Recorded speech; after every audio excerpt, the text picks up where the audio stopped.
So hello everyone. आज हम कुछ क्वेश्चंस देखेंगे क्लिपर सर्किट पे।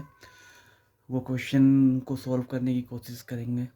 ठीक है, तो हम अपना पहला क्वेश्चन ले लेते हैं। क्वेश्चन नंबर 1 ले लेते हैं। ये हमारा क्वेश्चन नंबर 1 है।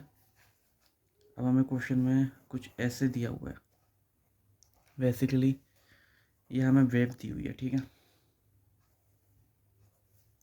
विद टाइम यो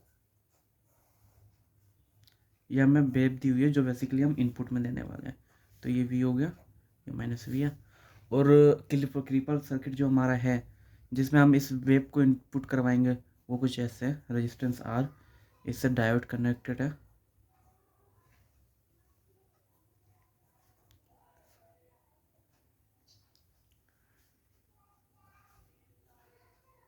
इसे ए बोल दे, ये भी। तो ए और बी के अक्रॉस जो हमारा वोल्टेज मिलेगी वो हमारी आउटपुट वोल्टेज रहने वाली है। ठीक है, और यहाँ अगर इसमें 1 बोलो और 2, तो 1 और 2 के बीच में हम इनपुट वोल्टेज देंगे। तो ये जो ग्राफ है ये हमारा इनपुट वोल्टेज के लिए, ये वाला ग्राफ जो है हमारा इनपुट वोल्टेज के लिए। ठीक है, तो बेसिकली हम ग्राफ को 2 पार्ट में डिवाइड कर लेते हैं। ये जो ऊपर वाला पार्ट हो गया वो हमारा प्लस हाफ हो गया, नीचे वाला पार्ट हमारा नेगेटिव हाफ हो गया। तो एक बार हम प्लस हाफ देंगे और दूसरी बार हम नेगेटिव हाफ देंगे इस सर्किट के अंदर। फिर देखते हैं कि हमारा जो आउटपुट आएगा वो कैसे आएगा। अगर मैं प्लस हाफ देने की कोशिश करता हूँ तो ये जो मेरा 1 है, 1 पार्ट 1 बोलूँ तो ये प्लस हो जाएगा, ये माइनस हो जाएगा। ठीक है, और ये जो डायोड है ये इसका पी पार्ट है, इसका एन पार्ट है। तो हम कह सकते हैं कि जो हमारा प्लस वाला पार्ट है वो डायोड के पी पार्ट से कनेक्टेड है, और जो हमारा माइनस वाला पार्ट है वो डायोड के नेगेटिव पार्ट से कनेक्टेड है जब हम प्लस हाफ को इनपुट में दे रहे हैं। ठीक है, एन पार्ट से कनेक्टेड है। तो ये जो बेसिकली हमारा डायोड है वो फॉरवर्ड वाइज्ड है। क्या है? फॉरवर्ड वाइज्ड है। और जब ये डायोड फॉरवर्ड वाइज्ड होता है तो इस केस में ये डायोड बेसिकली शॉर्ट सर्किट की तरह बिहेव करेगा। यानी ये जो हमारा सर्किट है ये टोटल किस तरह से बिहेव करेगा, ये ऐसे बिहेव करेगा। ये रेजिस्टेंस आर इसके इक्विवेलेंट हो जाएगा। यहाँ पे हमारा डायोड था लेकिन डायोड बेसिकली फॉरवर्ड वाइज्ड है, तो डायोड को हम ऐसे सिंपली इस तरह से शॉर्ट सर्किट वायर की तरह रिप्रेजेंट कर सकते हैं। ठीक है, तो ये वायर हो गया, ये हमारा पॉइंट 2 था। ए और बी, ए और बी के कोरस्पॉन्डिंग हम देखने वाले हैं कि हमारा आउटपुट क्या आएगा। नाउ अगर मैं बात करता हूँ कि इस प्लस हाफ को मैं इस डायोड के अंदर डालने की कोशिश करता हूँ तो बेसिकली क्या होगा, ये मेरा पार्ट प्लस हो जाएगा, ये वाला मेरा माइनस हो जाएगा। ठीक है,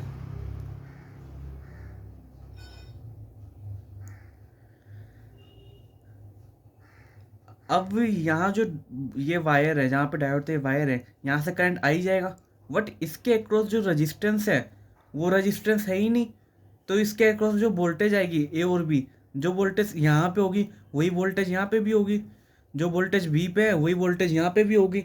यानी जो ए और बी के अक्रॉस वोल्टेज हम फाइंड आउट करेंगे वो वोल्टेज सेम होने वाली है जो मेरे वायर के अक्रॉस ड्रॉप होगी। बट वायर में कोई रेजिस्टेंस है ही नहीं, तो V equal to I into R अगर मैं फॉर्मूला लगाता हूँ तो बेसिकली क्या हो जाएगा, रेजिस्टेंस 0 है तो 0 आएगी, यानी हमारा जो आउटपुट वोल्टेज आने वाली है वो 0 आएगी।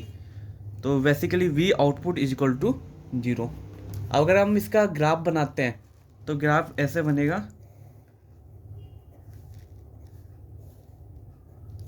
जब हमने इनपुट में V दिया तो बेसिकली हमें आउटपुट में क्या मिल रहा है, 0 मिल रहा है, यानी ये हमारा प्लस हाफ में। ठीक है, ये V आउटपुट।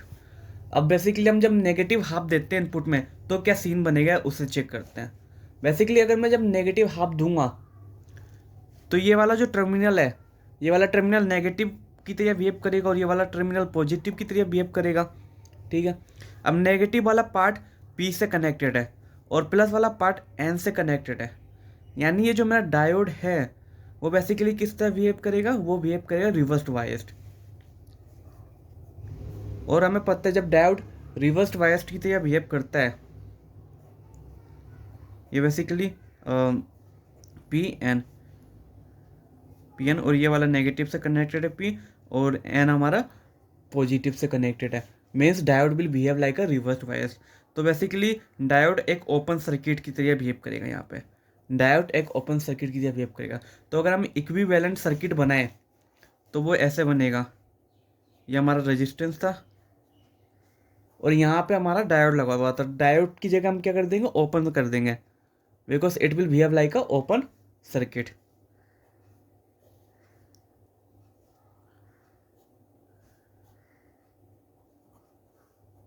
और यहाँ पे मैं आउटपुट वोल्टेज बतानी क्या होगी, प्लस माइनस।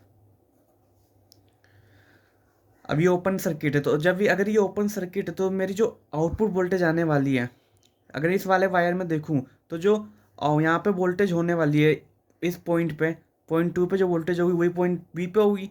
और अगर फर्स्ट वायर में देखूँ तो पॉइंट 1 पे जो वोल्टेज है, तो जैसे जैसे हम आगे जाएंगे तो हो सकता है कि इस रजिस्टेंस में कुछ वोल्टेज ड्रॉप हो जाए। लेकिन रजिस्टेंस जो हमने यहाँ पे लिया है वो नेग्लिजिबल रजिस्टेंस है। और अगर रजिस्टेंस हमारा नेग्लिजिबल है, इसका मतलब क्या हुआ कि इसके अक्रॉस जो वोल्टेज ड्रॉप होगी वो नेग्लिजिबल ड्रॉप होगी।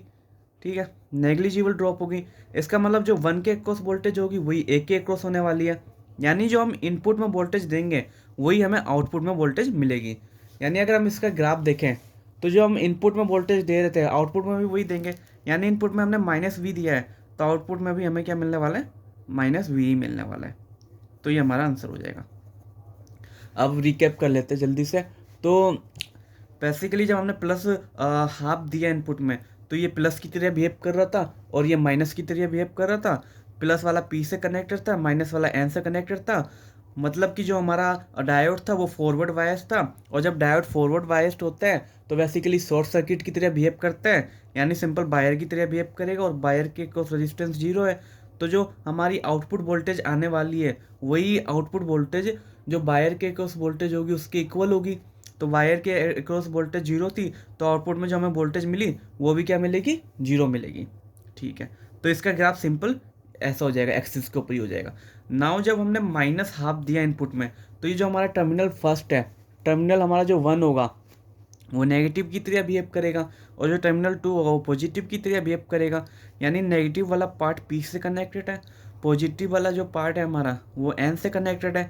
यानी डायोड जो हमारा बिहेव करेगा बेसिकली वो रिवर्स्ड बायस्ड की तरह बिहेव करने वाला है। और जब डायोड रिवर्स्ड बायस्ड की तरह बिहेव करता है तो उसे हम ओपन सर्किट से रिप्रेजेंट करते हैं, ओपन सर्किट से।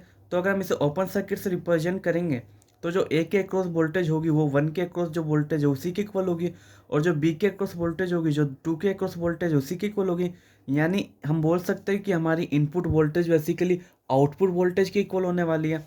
यानी जो हमने इनपुट में वेव दी थी, ये माइनस हाफ जो दिया था, आउटपुट में भी सेम आएगा हमारा माइनस हाफ, वही सेम आने वाला है। क्योंकि इस केस में, सेकेंड केस में क्या हो जाएगा, input voltage is equals to output voltage.